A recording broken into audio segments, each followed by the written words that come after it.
네, 이슈엔 시간입니다. 여러분들은 공제가 뭔지 아시나요? 저도 이번에 이 방송을 준비를 하면서 알게 됐는데 보험업에 사각지대에 있는 분들이 있다고 합니다. 그런 분들은 이 본인들끼리 십시일반 돈을 모아서 문제가 생겼을 때 공제금을 지급하는 형태로 이 공제를 운행을 한다고 하네요.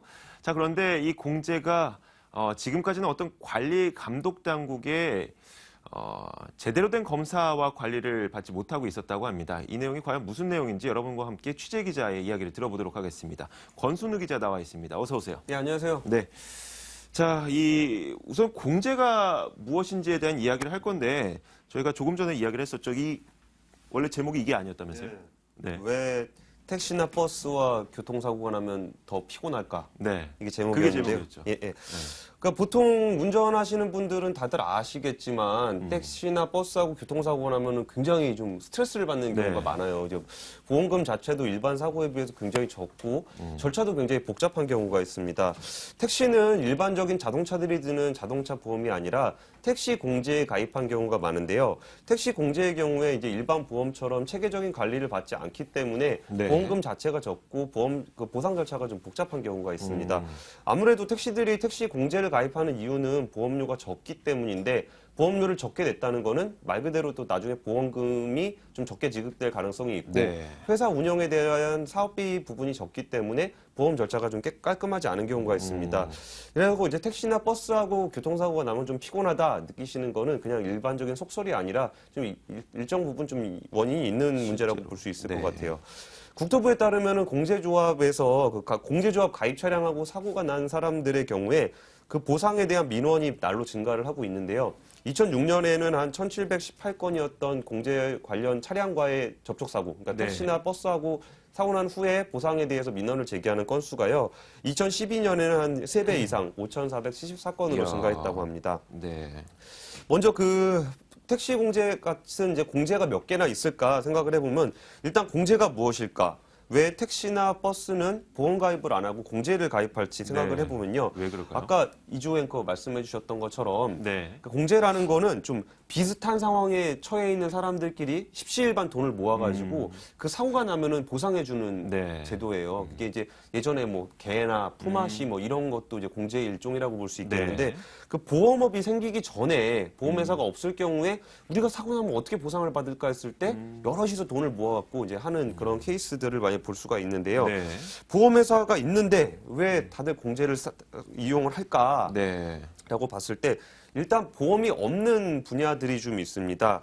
보험은 기본적으로 이제 대수의 법칙이라고 해서요. 네. 사람이 많이 가입을 해야 돼요. 네. 그래야 한 명이 사고가 났을 때 다른 사람들의 십시일반으로 보상을 해줄 수가 있거든요. 그렇죠. 그리고 두 번째는 같은 상황에서 같은 사람들이 사고가 나면 안 돼요. 예를 들어서 한 명이 사고가 났는데 그 비슷한 사고가 다 가입자 전부가 보상을 원한다. 그럼 보험회사가 망하겠죠. 예. 그래서 특정 사업 분야의 사람들이 공제를 가입하는 경우가 있습니다.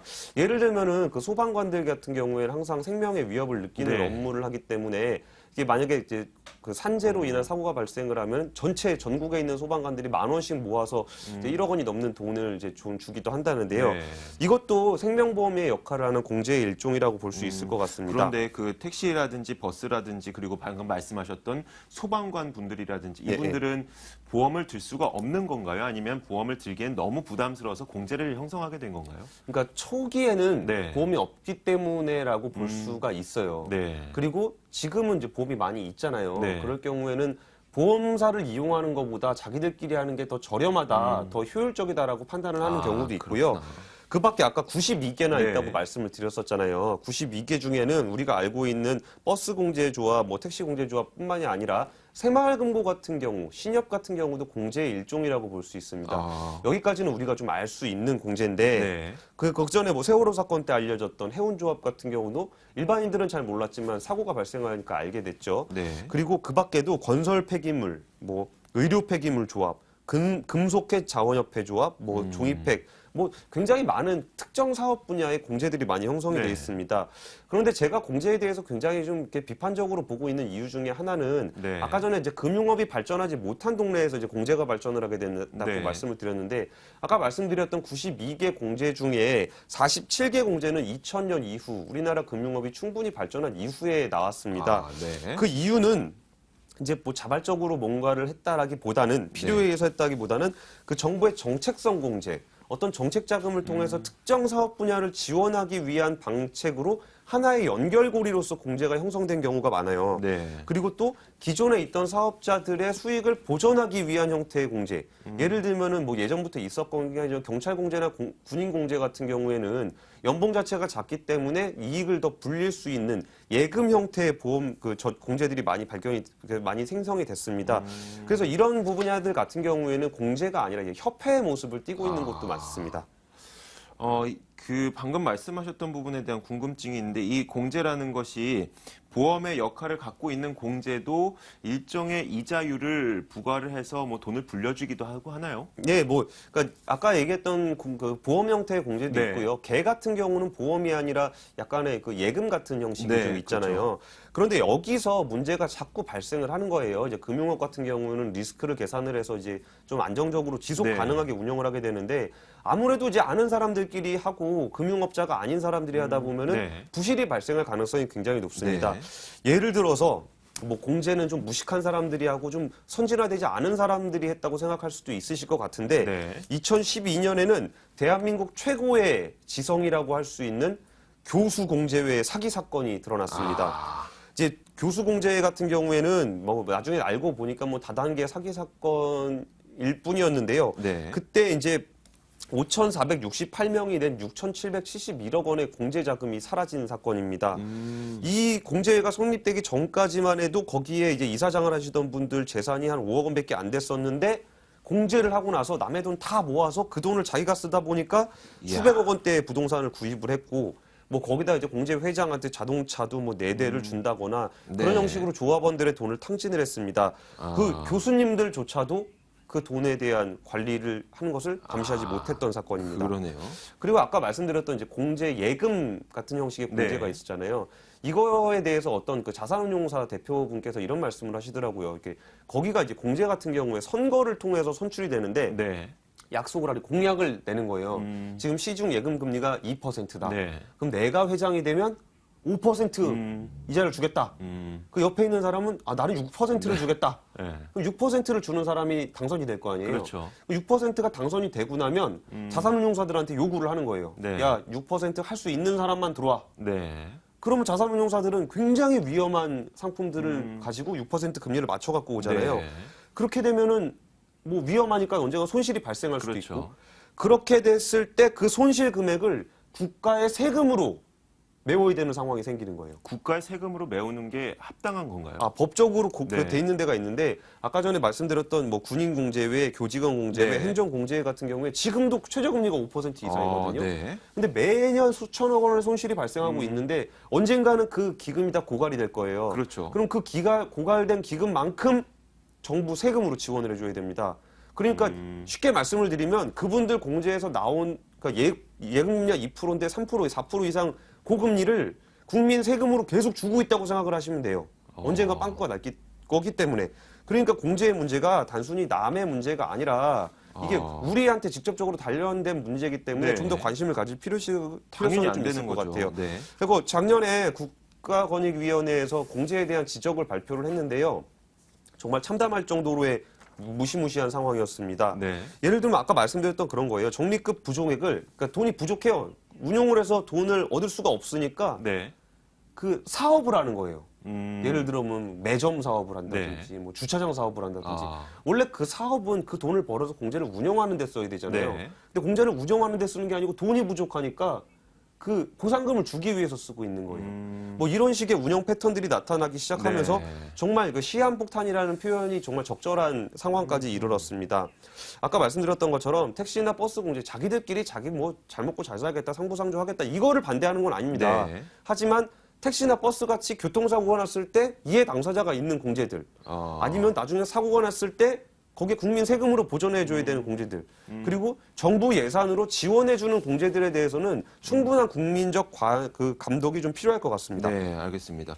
그리고 참고로 공제에 가입된 사람이 우리 주위에 별로 없는 것 같이 보이잖아요. 네. 근데 그 뭐 작은 좀 큰 조합 같은 경우는 한 개 공제에 100만 명 이상의 회원이 있고요. 그래요? 전 국가적으로는 1,000만 명 이상이 공제에 가입을 했다고 이미 해요. 4분의 1이 공제에 가입돼 있다는 예, 얘기예요. 그러니까 우리 같은 그냥 샐러리맨들 같은 경우 잘 모를 수가 네, 있는데 그렇죠. 자영업자들, 뭐 공인회계사는 회계사 조합, 뭐 꽃꽂이 하는 분들은 꽃꽂이 조합, 뭐 이런 식으로 뭐 헤어들에서는 헤어제 공제 조합 엄청나게 많이 있어요. 그러니까 정말 이게 단순히 특정 사업자들의 몫이라고 보기에는 좀 문제가 많을 것 같습니다. 네, 2012년에 발생을 했던 어떤 사고라든지 그리고 또 공제회 이사장을 뽑는 선거에서 아주 치열한 아주 피 튀기는 경쟁을 위해서 뭐 고금리를 요구하다 보니까 내부적인 부실이 쌓일 수 없다는 그런 문제점들 또 여러 가지 문제점들 계속 이야기를 해주고 계시는데 자 그렇다면 이런 문제점들을 좀 방지하기 위해서는 감독 당국이 있지 않습니까? 이 감독 당국이 지금 현재 어디에서 위치해 있죠?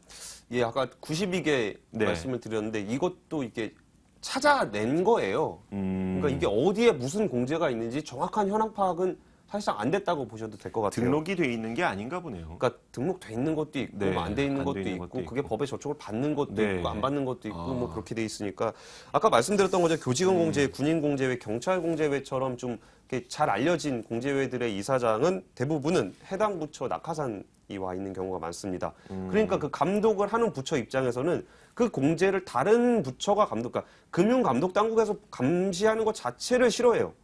그리고 아까 말씀드렸던 그 조합원들 같은 경우에는 은행 가면 2% 주는데 5% 주는데 이거를 네. 남들이 와가지고 야 이거 나중에 사고 날 것 같으니까 하면 안 된다.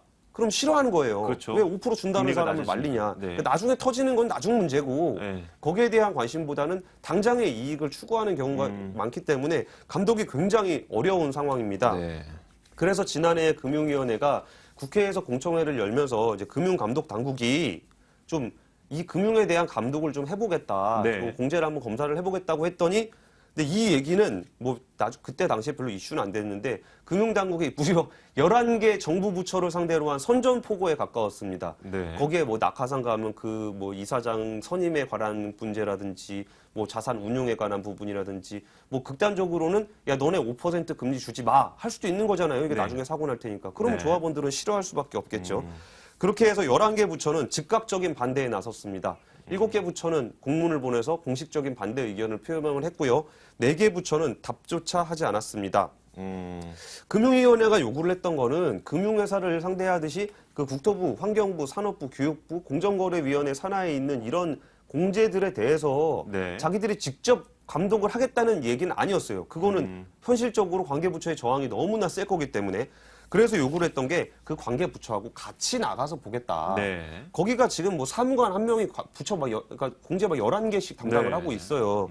그런 상황에서 담당이 불가능하니까 필요하다면 우리랑 같이 나가서 금융 전문가인 우리들이 가서 좀 검사를 봐주겠다. 네. 이게 전혀 문제될 게 없을 거라고 봤지만 네. 극렬한 반대에 부딪혀서 결국은 못했습니다. 네. 그래서 이제 합의점을 찾게 된 부분이 그럼 감독 당국에서 그러니까 금융당국에서 나가겠다는 게 아니라 네. 관계부처에서 나가달라고 요청을 한다면 나가겠다로 아. 바뀐 거예요. 물론 네. 관계부처는 자기들 같이 나가달라고 요구를 하지 않겠죠. 네, 그렇죠. 그리고 이제 자료 제출 요구 같은 경우에 기존에 이제 안에는 기초 서류만 요구를 할 수 있도록 돼 있는데 검사를 우리가 요구해서 나가지 못하니 최소한 자료라도 좀 받아볼 수 있게 해달라 네. 하는 안건이 받아들여져서 현재 이제 법제처에서 논의가 진행되고 있습니다. 네. 이 공제 문제는요. 되게 특정 분야라고 한정돼 있기 때문에 제일 목소리를 높여야 되는 사람은 공제 조합원들이에요, 사실은. 네. 지금 당장 5% 받는 거에 막 기분 좋다고 막 그럴 게 아니라 나중에 자기 원금 자체가 없어질 수가 있어요. 네. 그래서 그걸 해야 되는데 이 부분은 좀 구조적으로 그분들은 그렇게 안 되는 경우가 많아요. 그리고 국민들도 이 분야에 대해서 관심을 많이 가지셔야 돼요. 이게 네. 교통사고 나면 불편하다 해서 그냥 단순히 민원만 제기할 게 아니고 네. 이런 제도적인 변화가 있을 때 목소리를 내야 돼요. 왜 언제까지 우리가 택시랑 사고 나는 걸 두려워해야 하느냐. 네. 왜 일반보다 보상금을 적게 받아야 되느냐. 왜 절차를 더 복잡하게 가져가야 되느냐에 대한 충분한 자기의 반대 의견을 내셔야 되고요. 그리고 또 그 세금 나중에 들어가는 거 지금 복지 얘기들 많이 나오고 있는데 나중에 세금 들어가기 시작하면은 이전에 그분들이 받아갔던 그 이자를 나중에 우리의 세금으로 메워줘야 되는 거예요. 네. 그렇기 때문에 이 문제는 단순하게 특정인들의 의견이 아니라 좀 원래 반대하는 사람들이 목소리가 커요. 찬성하는 사람들은 말을 안 해요. 네. 관심도 없고. 이런 문제 같은 경우에 이제 민주주의가 발달한 나라라면 특정 소수의 이익 집단을 위한 법이 아니라 대다수 국민들이 인정할 수 있는 효율적인 개선 방안이 필요하다고 봅니다. 네, 알겠습니다. 우리 두 가지를 좀 자세하게 생각을 해봐야 될 것 같아요. 이 공제회에서 손실이 나는 부분, 우리 국민들의 세금으로 충당이 되고 있다는 점과 그리고 조합원분들 지금은 뭐 단기적인 수익을 많이 낼 수 있기 때문에 좋겠지만 만약에 리스크가 발생할 경우에는 그 원금까지도 손실을 입을 수 있다는 점, 그런 측면에서 지금 이 공제를 그냥 수면 아래 둘 것이 아니라 계속해서 수면 위로 끌어들이는 그런 노력이 필요할 것 같습니다. 자, 권순우 기자와 함께 이야기 나눠봤습니다. 오늘 얘기 고맙습니다. 예, 감사합니다.